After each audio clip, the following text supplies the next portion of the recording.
Hello, मी महेंद्र शिंदे आणि आपण पाहत आहात सेन्स अँड टेस्ट. मित्रांनो, आज मी फार छोट्या गोष्टीसाठी, छोट्या कारणासाठी आपल्यासमोर आलेलो आहे.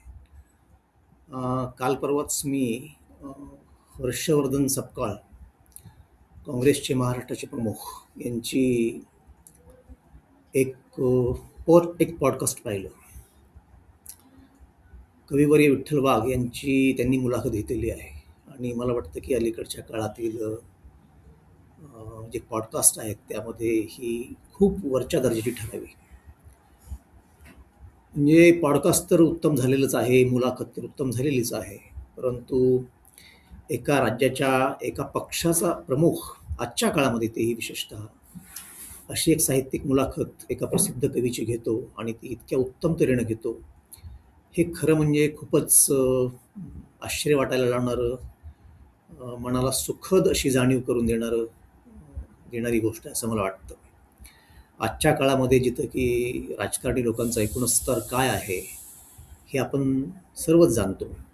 अशा काळामध्ये हर्षवर्धन सपकाळसारखा माणूस राजकारणात आहे, एका पक्षाचा प्रमुख आहे आणि तो एका उत्तम कवीची मुलाखत घेतोय, पॉडकास्ट करतोय त्यांच्यासोबत अगदी तोलामोलानं. ही गोष्ट मला खूप सुखद वाटते.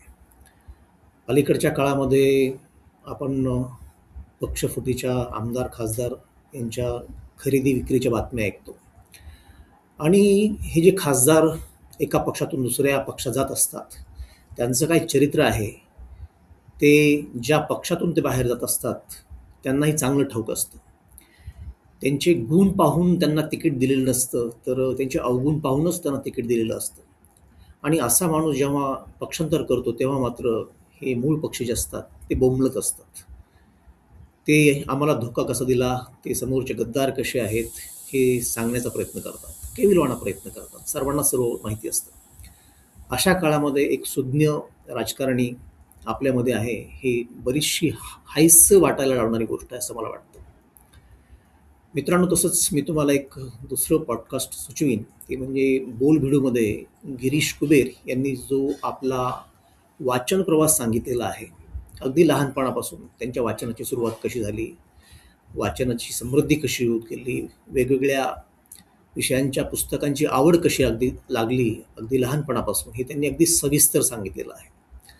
आज जेव्हा आपण पाहतो की वाचन कमी कमी होत चाललेलं आहे, मोबाईलचा वापर खूप प्रचंड प्रमाणात वाढलेला आहे, अशा काळामध्ये एक मार्गदर्शक म्हणून मला वाटतं की हे गिरीश कुबेरांचं व्याख्यान एका अर्थानं बोलबिडूवरचं आपण सर्वांनी पाहावं. कारण आजच्या काळामध्ये समजूतदार लोकांची सर्वात जास्त गरज आहे.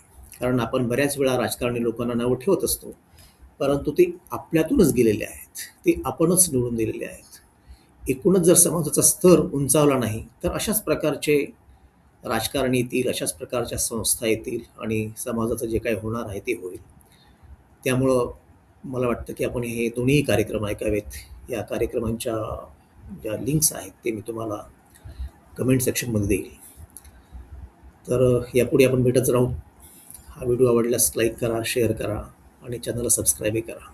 पुन्हा भेटूच. तोपर्यंत नमस्कार.